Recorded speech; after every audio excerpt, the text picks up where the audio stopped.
अस्सलामुअलैकुम व्यूअर्स, आज मैं आपके साथ मज़ेदार नरम जूसी बीफ कोफ्ता बनाने की एक बहुत ही ज़बरदस्त और परफेक्ट रेसिपी शेयर करूंगी। शायद आपने आज से पहले इतने लजीज और इतने आसान तरीके के कोफ्ते नहीं बनाकर खाए होंगे, तो ज़रूर ट्राई कीजिएगा इस रेसिपी को। बहुत ही जूसी, नरम व मुलायम और मज़ेदार ग्रेवी के साथ ये कोफ्ते बन के तैयार होंगे। तो आपने इन कोफ्तों को बनाना ज़रूर है और उसके बाद मुझे फ़ीडबैक ज़रूर देना है। रेसिपी अगर पसंद आए तो लाइक और शेयर भी ज़रूर करना है। चैनल पर नए हैं तो सब्सक्राइब भी करना है। तो व्यूअर्स, यहाँ पे मैं आपको बस ये बता दूँ कि ये कोफ्ते जो हैं, इन्हें बनाने के लिए ना तो आपको किसी बेसन की ज़रूरत है, ना चनों की ज़रूरत है, ना खशखश की ज़रूरत है। तो बग़ैर चनों के, बग़ैर खशखश के, बग़ैर बेसन के ये मज़ेदार नरम व मुलायम जूसी कोफ्ते हमारे बन के तैयार होंगे झटपट से। तो आज की इस रेसिपी के लिए व्यूअर्स गारंटी है मेरी कि आप इसे एक बार जब बनाकर ट्राई करेंगे तो बार बार ट्राई करने पे मजबूर हो जाएंगे, क्योंकि ये इतने लजीज और इतने आसान हैं बनाने में। तो चलिए हम अपनी रेसिपी स्टार्ट करते हैं। तो यहाँ पे सबसे पहले मैंने लिया है 750 ग्राम मशीन का मोटा पिसा हुआ कीमा। उसे डाल दिया था एक चॉपर में। साथ ही मैंने इसमें डाल दिए हैं 2 मीडियम साइज़ के प्याज, जो कि रफली काट कर डाल दिए हैं। 4 अदद हरी मिर्चें ऐड कर दी हैं। अब मैं इसके अंदर डालूंगी 1 चम्मच भर के लहसुन अदरक का पेस्ट। अब मैं इसके अंदर डालूंगी एक सीक्रेट इंग्रेडिएंट, तो वो है दही। जी हाँ, ये दही हमारे कोफ्तों को नरम व मुलायम और जूसी बनाएगा। तो इसके अंदर 2 टेबल स्पून भर के मैं दही ऐड करूँगी। अब साथ ही मैं इसमें दूसरी सीक्रेट चीज़ ऐड करूँगी, तो वो है ब्रेड। तो जी, ब्रेड के 2 अदद स्लाइस मैंने लिए हैं मीडियम साइज़ के, तोड़ के इस तरह से इसको भी इसमें डाल दूँगी। तो आप चाहें तो एक दिन पुरानी ब्रेड भी यूज़ कर सकते हैं या फिर ब्राउन ब्रेड भी यूज़ कर सकते हैं। अब मैं इसमें स्पाइसेस डालूँगी। तो उनमें देखें, सबसे पहले मैंने डाला है 1 टीस्पून नमक, लाल मिर्च का पाउडर डाला है 1 टीस्पून, और अब इसके अंदर मैं डालूँगी धनिया पाउडर 2 टीस्पून। आप नमक मिर्च अपनी टेस्ट के अकॉर्डिंग कम ज़्यादा कर सकते हैं। मैंने बिल्कुल नॉर्मल सी ऐड की है। अब साथ ही मैं इसके अंदर डाल दूँगी हल्दी पाउडर, जो कि मैंने डाला है 1/2 टीस्पून के बराबर। और अब ज़ीरा भुना हुआ, कुटा हुआ मैंने डाल दिया है इसके अंदर 1/2 टीस्पून के बराबर। ये तमाम चीज़ें डालने के बाद मैं इस चॉपर को कर लूँगी बंद और इसको पीस लूँगी। तो आपने इसको यहाँ पे इतनी अच्छी तरह से पीसना है कि बिल्कुल नरम व मुलायम और स्मूथ सा इसके पेस्ट रेडी हो जाए।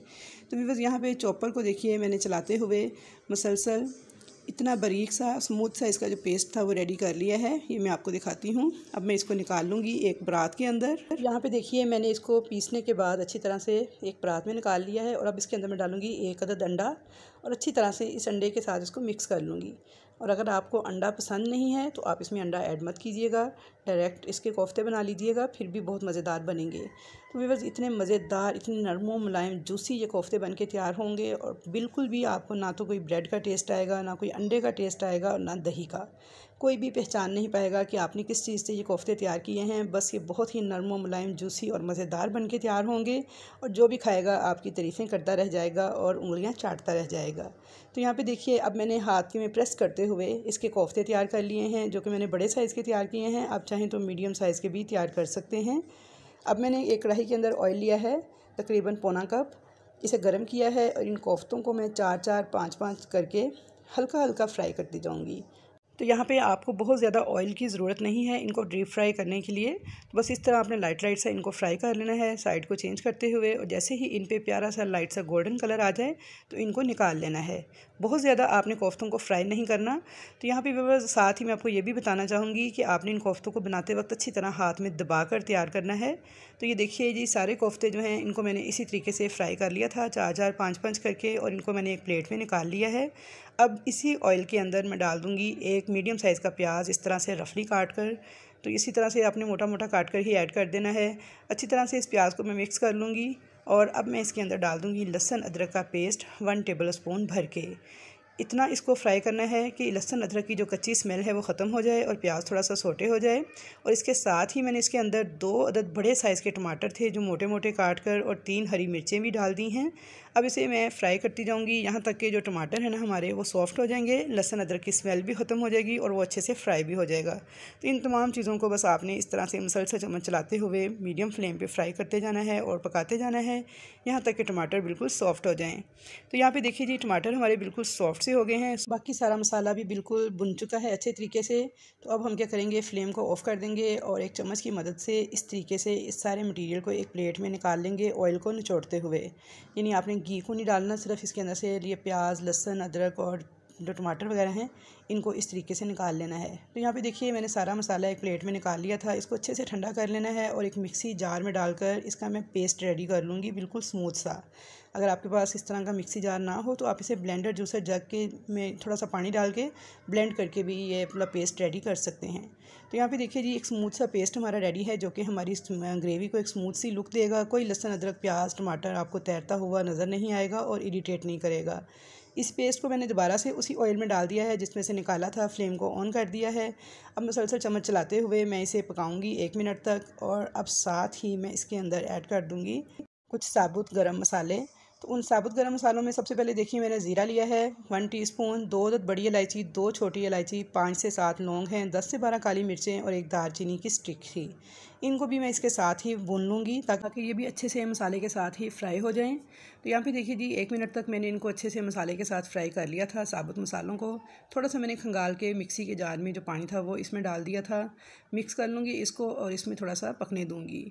तो यहाँ पे देखिए जी मसाला हमारा पकना स्टार्ट हो गया है। अब मैं इसके अंदर स्पाइसेस ऐड करूँगी। तो स्पाइसेस आप हस्बे जायका डाल सकते हैं। मैं बिल्कुल नॉर्मल से ऐड करूँगी। तो इसमें मैंने 1 टीस्पून डाला है नमक। अब मैं इसके अंदर डाल दूँगी लाल मिर्च का पाउडर, वो भी मैंने डाला है 1 टीस्पून। साथ ही मैंने हल्दी डाल दी थी इसके अंदर 1/2 टीस्पून के बराबर। और अब मैं इसके अंदर डालूँगी धनिया पाउडर 1 टेबल स्पून भर के। इसके अलावा मैं इसके अंदर डालूँगी ज़ीरा पाउडर जो कि मैंने डाला है 1 टीस्पून। इन तमाम मसालों को डालने के बाद आपने कर लेना है अच्छी तरह से मिक्स और इनको फ्राई करते जाना है, भूनते जाना है। जितना अच्छा आप इस मसाले को भूनेंगे उतनी ही मज़ेदार किस्म की हमारी कोफ्तों की ग्रेवी बन के तैयार होगी। तो यहाँ पे इसे इतना भूनना है कि इसमें से ऑयल जो है वो नज़र आने लगे। तो यहाँ पे देखिए जी ऑयल नज़र आना स्टार्ट हो गया है, पानी इसका ड्राई हो चुका है। तो अब मैं इसके अंदर 1 प्याली दही ऐड कर दूँगी। तो दही को आपने अच्छी तरह से बीट करके लेना है। अगर कप्स के साथ मेजर करें तो तकरीबन आधा कप दही था ये। अच्छी तरह से दही को आपने बीट करके डालना है और जब दही डालना है तो फ्लेम थोड़ा लो करना है और तेज़ी से चम्मच चलाते हुए दही को मिक्स करते जाना है ताकि इसकी फुटकियाँ वगैरह ना बन पाएँ। तो यहाँ पे देखिए जी दही को मैंने अच्छी तरह से मसाले के अंदर मिक्स कर लिया था। और अब मैं इसको इस दही के पानी के साथ इतना पकाऊंगी कि जो दही का पानी है वो बिल्कुल ड्राई हो जाए और मसाले में हमारे ऑयल जो है वो सेपरेट होना शुरू हो जाए। बहुत ही मज़ेदार और लजीज ये ग्रेवी बन के तैयार होगी। तो बस व्यूअर्स आपने रेसिपी को फुल वॉच करना है और मुकम्मल फॉलो करना है। तो ये देखिए कितनी सिल्की कितनी स्मूथ सी हमारी ग्रेवी बन के तैयार हो रही है। तो खाने में भी यकीनन मज़ेदार होगी। तो यहाँ पे देखिए जी दही का सारा पानी ड्राई हो चुका था, ऑयल इसने रिलीज़ कर दिया था। तो अब मैं इसके अंदर 2 स्टील के बड़े गिलास भर के पानी के ऐड कर दूँगी। तो यहाँ पे देखिए जी मैंने 2 गिलास पानी ऐड कर दिया था। मिक्स कर लूँगी और इसे कवर करके एक अच्छा सा बॉयल इसमें आने दूँगी। तो यहाँ पे देखिए पानी जो है बहुत अच्छे तरीके से बॉयल होना स्टार्ट हो चुका है। तो अब हम इसके अंदर जो कोफ्ते हमने फ्राई करके रखे थे वो ऐड कर देंगे। तो यहाँ पे देखिए जी सारे कोफ्ते मैंने ऐड कर दिए हैं। चम्मच के साथ एक दफ़ा हल्के हाथों के साथ इनको मिक्स कर लूँगी और साथ ही मैं इसके डाल दूँगी 3 अदद हरी मिर्चें और कवर करके मीडियम फ्लेम पे इनको 12 से 14 मिनट तक पकने दूँगी। तो यहाँ पे देखिए जी मीडियम फ्लेम पे 12 से 14 मिनट हो गए थे कोफ्तों को पकते हुए।